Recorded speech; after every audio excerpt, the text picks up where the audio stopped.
Hey guys, OGalbina here, bringing you guys another video here today. Now, originally my plan was to do a video on why the Scarlet and Violet stall nerf was bad, but after sitting down and thinking about it, it's a little bit more of a nuanced topic that I really want to get right and kind of portray my thoughts on a little bit better. So I want to make sure that I get that to you guys in a way that really explains my stance on it and why I think nerfing stall is such a bad thing. So that's going to be pushed back a little bit despite it winning the vote. I apologize, guys. But instead, we're doing the other video that I proposed to you guys that some people seemed excited for. And I'm going to be going over my best draft league Pokemon. Now, this isn't going to be the objective top 10 best draft league Pokemon in the format, the Pokemon that you should always be drafting within the top 10.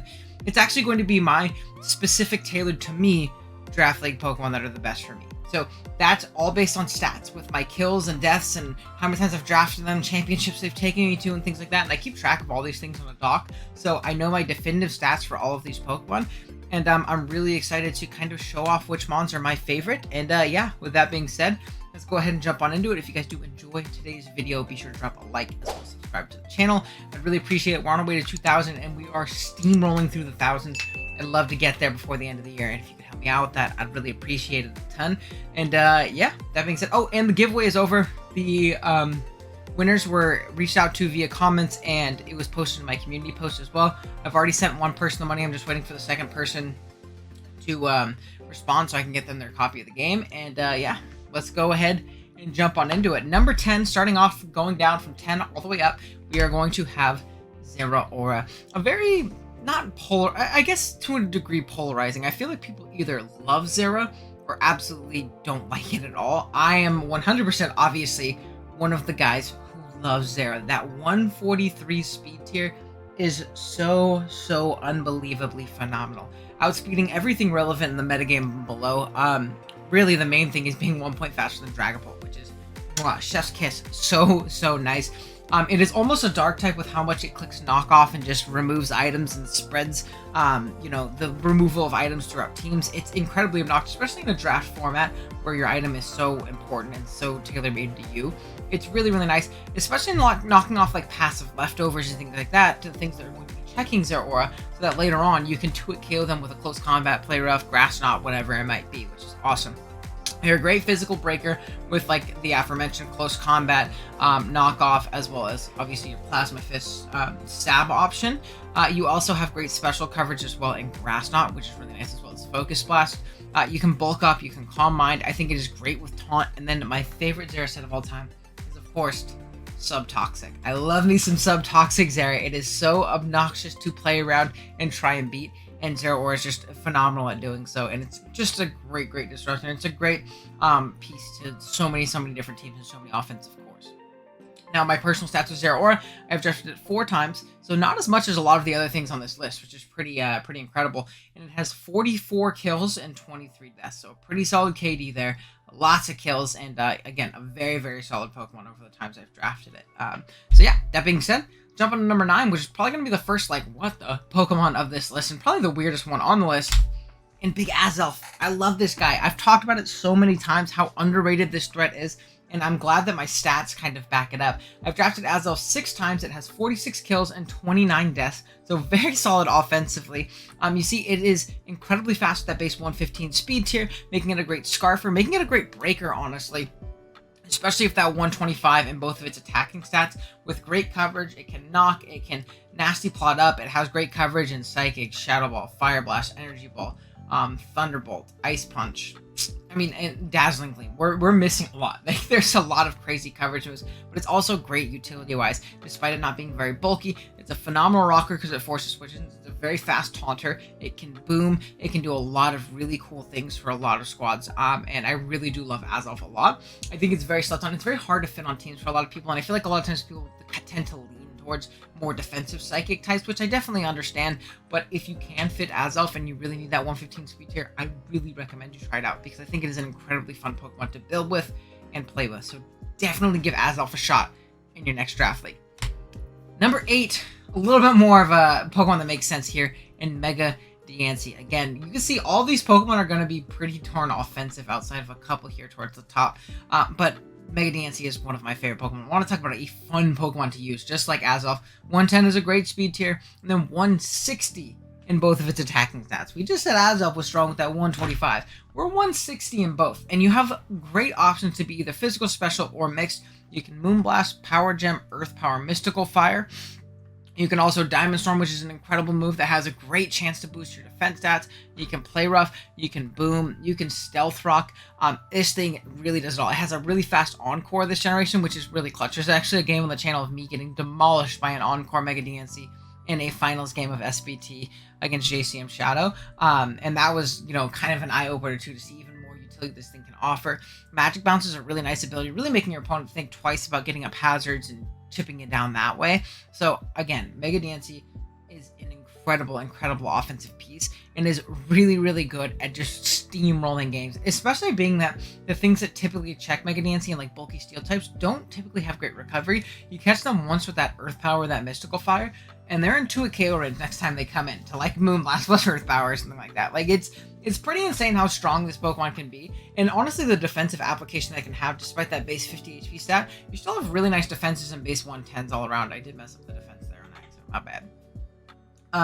But again, great utility overall. Sub-variants are great. It can Calm Mind and Rock Polish too, which are things I completely forgot to mention, which is really awesome.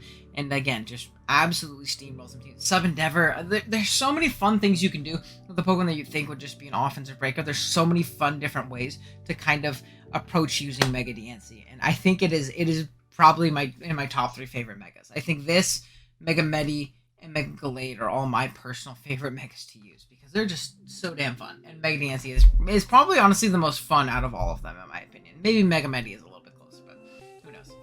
Next up, another fairy type. Sorry, I like stumbled over another fairy type in Tapu Coco here. Draft League player, click U-turn. And that's what Tapu Coco does. We come in, we click U-turn or Volt Switch, we pivot around infinitely, and we get the rest of our team in great offensive positioning. My first ever championship was with a Tapu Coco team. It was Tapu Coco and Mega Medi. Oh, I forgot to mention, Mega DNC for me all time has 50 kills and 29 deaths. Tapu Coco though, back to it. Like I said, great facilitator offense. My first ever championship was Mega Medi plus Tapu Coco, which is an incredible core. Coco is great at facilitating great offensive pairings and things like that. Coco Late is another really fun one. Obviously, just that typing works well with Coco there. And it really does so many things well. It can Calm Mind and Sweep with like Stabs plus Grass Knot. It can be physical with Wild Charge and Brave Bird. It doesn't get access to player for close combat like we thought it was going to for a little bit.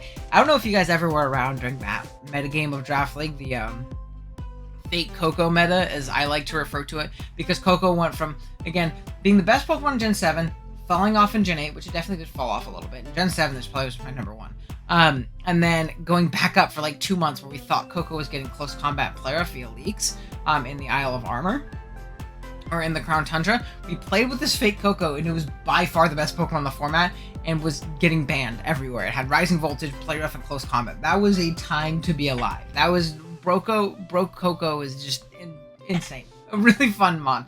But nonetheless, it's still very good. Like I said, U-turns and Volt Switches. It can Roost for reliable recovery. It has access to dual screens. It can Taunt. It can Nature's Madness and play a really solid Stall Breaker role and things like that as well, which is really awesome. And again, Draft League player, click U-turn, and Tapu Coco is probably one of the best pivots and U-turn bots in the game, and obviously that's going to be an inherently valuable trait for it. So yeah, Coco has the same amount of kills as Mega DNC. These next these 3 Pokemon, DNC, Coco, and the next one, are all incredibly close in the race. DNC was 50 and 29, Tapu Coco was 50 and 26, so they have the same amount of kills, but Coco has a little bit better of a kill death, so it's a little bit higher up on the list here. Next up, we have Celestila here. Probably the most defensive Pokemon on this list. And there's one that's kind of defensive beyond it, but a Pokemon that I've always loved using, whether it be in Gen 7 or in Gen 8. A lot of people think it fell off in Gen 8, losing the access to Z-Moves, making defensive sets much more prevalent, which is definitely fair, but offensive Steli is still an absolute demon in so many different instances. It can autotomize and Meteor Beam up now with a Power Herb and get an instant +1, and then get another +1 on top of that Beast Boost, and you're +2/+2 with an insane defensive typing. But again, Leech Protect sets are always going to be tried and true. Sub-Leech sets, Leech Toxic. It has great coverage overall. It can be physical, special, Heavy Slam, Flash Cannon, Air Slash, Flamethrower, Giga Drain / like Seed Bomb / Energy Ball. Again, a ton of different options. This Pokemon is absolutely incredible. and can really mold and kind of fit itself to your team composition really well. I think drafts that allow Silly to go a little bit more offensive when it needs to are going to succeed the best. But again, fast Silly teams, like whenever I think of Gen 7 Silly, I always think like the old Silly Venu cores and things like that, or just Celestila in general. Just an incredible Pokemon. This alongside a good water type is going to be so hard to deal with for so many teams. And a solid ground type. Like solid water, ground, and Celestila is just going to be nuts. So again, a really solid Pokemon. I know some people think it fell off in Gen 8, which it did to an extent, just like Coco, but that does not make it not an incredible Pokemon nonetheless. Now, my record with Celestila all time is going to be the same exact kills as Coco and Diancie, with 50 kills, but 25 deaths. So barely beating out Tapu Coco with one less death there to pull in with the number 5 spot, or 6 spot on our list, correct? 10, 9, 8, 7, 6. So, on to number 5. And I'm so glad that this Pokemon's on my list because it's my favorite Pokemon of all time. And that is Salamence, of course. My boy is here. Such a fun Pokemon to draft. And despite him just being my favorite and trying not to be super completely biased, Mence is an incredible draft league Pokemon. It is absolutely incredible. Whether that be the tried and true Dragon Dance variants where you set up DDs due to either your Intim kind of allowing you to have more setup opportunities, or Moxie just allowing you to clean through teams. You set up a Dragon Dance or two, and you just sweep through teams with great coverage with its dual stabs. It got access to a reliable flying stab this generation, finally 2 and dual wing beat. So like Dragon plus dual wing beat plus like Earthquake hits like just about everything. You can also Fire Fang if you need to, but typically that's all you're gonna need coverage wise. I believe it also gets Iron Tail or something like that, but typically you're not even gonna need that. Kind of chip down the fairies and put them in range eventually anyways, so that's obviously nice. But or you can run like Scarf variants or Band variants with Moxie and just clean through teams that way.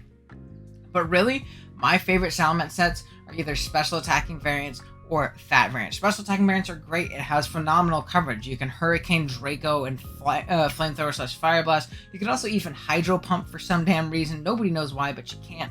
That in conjunction with Roost is great. But Fat Mence, man, it is very hard to beat a very bulky, physically or specially defensive Salamence with Roost, Toxic, Flamethrower, Air Slash, things like that. It gets access to Defog, so it can be a nice defogger in a pinch.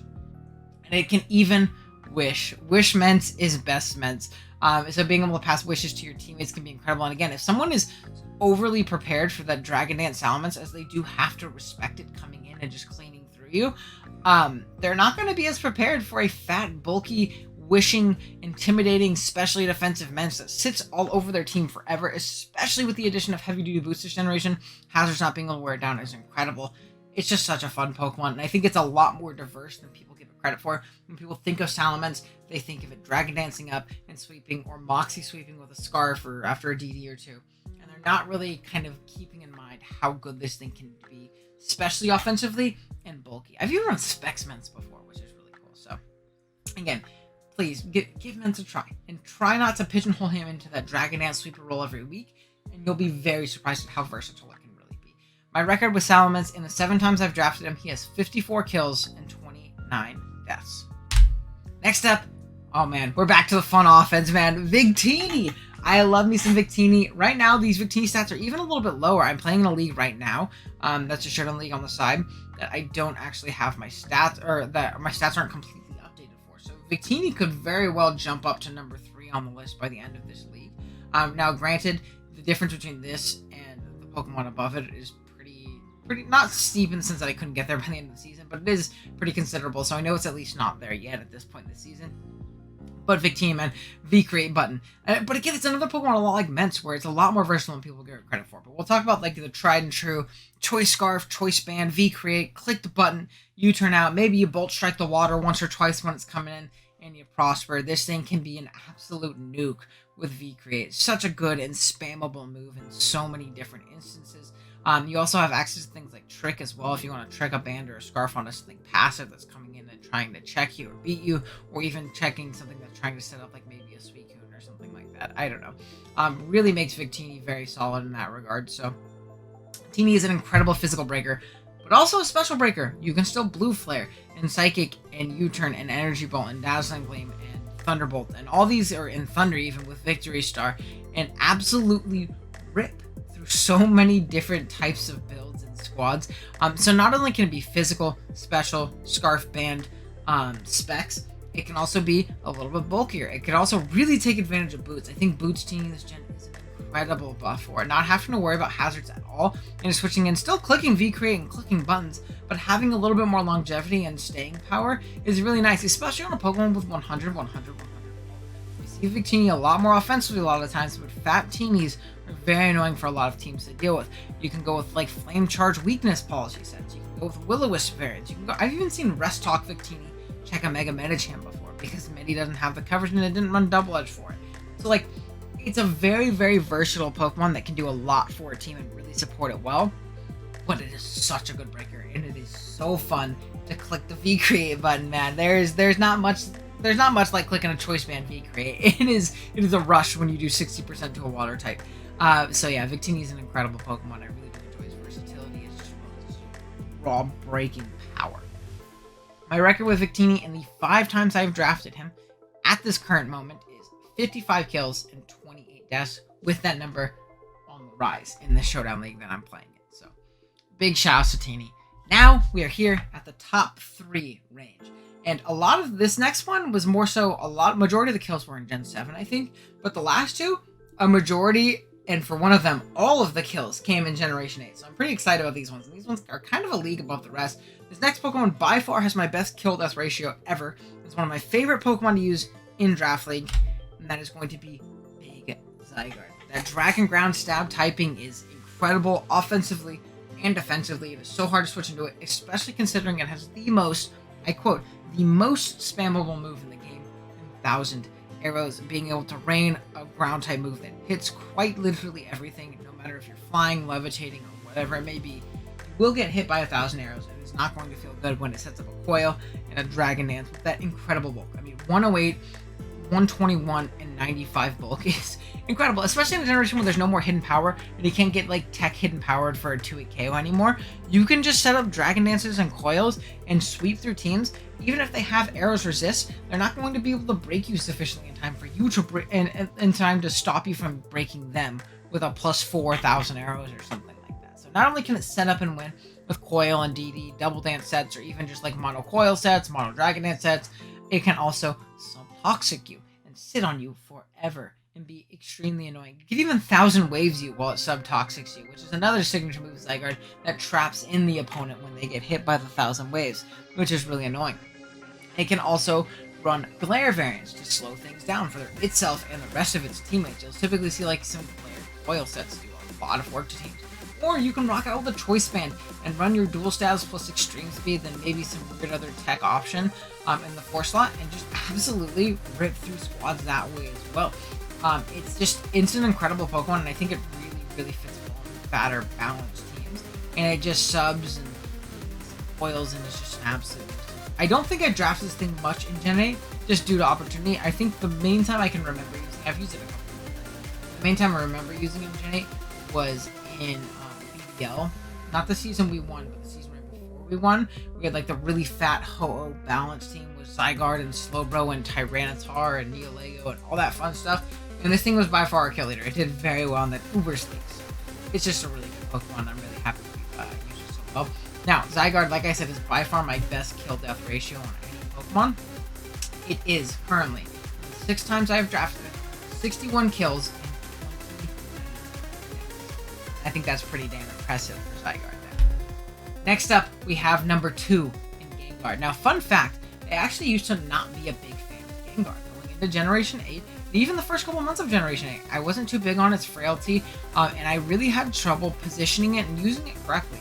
When I had it in GDL Season 1, which I actually made the finals of, I don't think I used it very well because I saw the Nasty Plot buff that I got in Gen 8, and I was like, I want to use Nasty Plot Gengar. And I tried to force a lot, and it didn't really do what Gengar is supposed to do, and come in and click buttons. It is a Pokemon that should always claim at least 1 KO per game, in my opinion. If you're playing Gengar right, it should be picking a KO every single time, no matter what the matchup is. It is incredibly strong. 130 base special attack, a great speed tier in 110, a great dual stab in Shadow Ball plus Sludge Wave, which is awesome. It can also Focus Blast, Dazzling, Thunderbolt, Icy Wind. What else? Energy Ball, I think, and just really break through teams with incredible Gen 1 coverage. That Gen 1 coverage is always going to go crazy, and Gengar is a huge, huge example of that.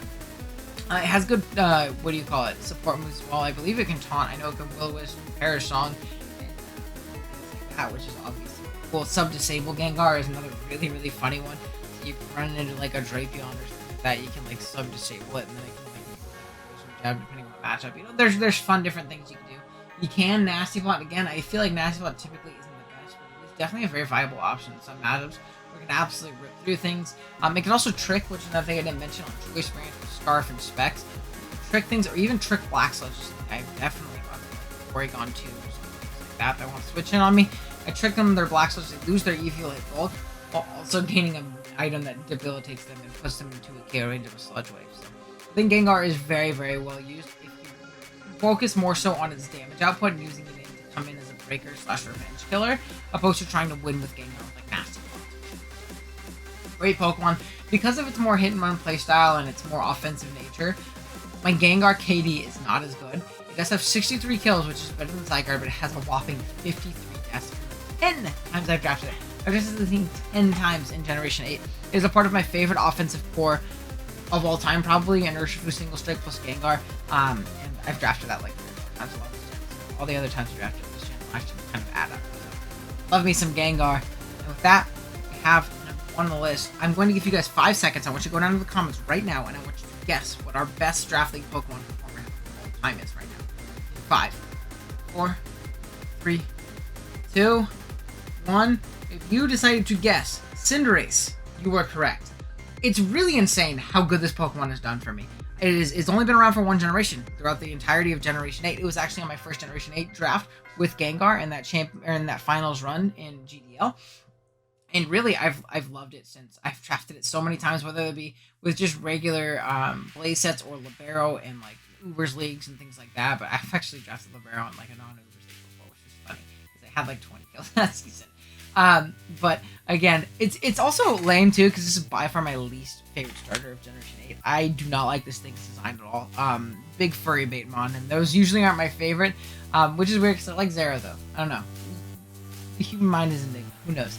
But my least favorite starter design of Generation 8 is by far my favorite one to use in competitive. I love Cinderace, whether it be Boots variants or Band variants or Scarf variants, Life Orb, whatever it might be. This thing is so hard to deal with, and it is just such a good U-turn bot. You come in, you kill U-turn, you have hazards up, and you're eventually going to put things in range of Pyro. Especially Band. I think Band Cinderace is so unbelievably good over the course of the game. If you can get up rocks and a spike or something like that, the water type switches in. Takes a U-turn. It might even be helmet to punish your U-turns. You take a little bit of chip and you get out of there. But now that water type is at 60% already, and now it gets 2-hit KO'd by your Pyro Ball the next time you come in, which is incredible. You also have great coverage and Sucker Punch, High Jump Kick, Gunk Shot, Iron Head. I believe you also get Low Kick if you want to do that. So you can do that. You can Bulk Up, you can Agility, you can Court Change, which is a really cool aspect of this thing.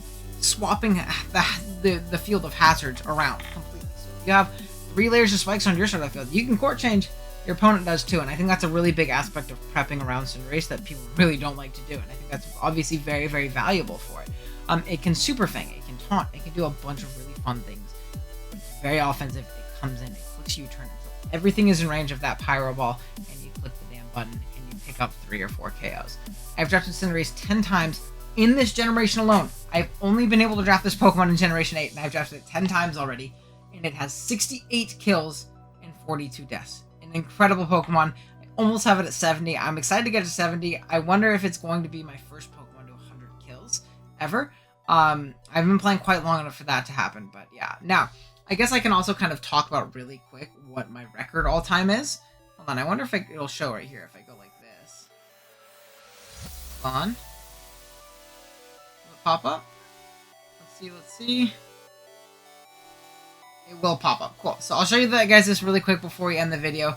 Here are the stats that we were talking about today. I do have the stock. Now, when Generation 9 drops, I might do a video kind of like showcasing this, or like just showing it off at least, because this is John's stock, John Jr., who has been uploading lately, and his content has been killing it lately. So I'd love if you go to check him out, but he has a stock that he made, and it's amazing.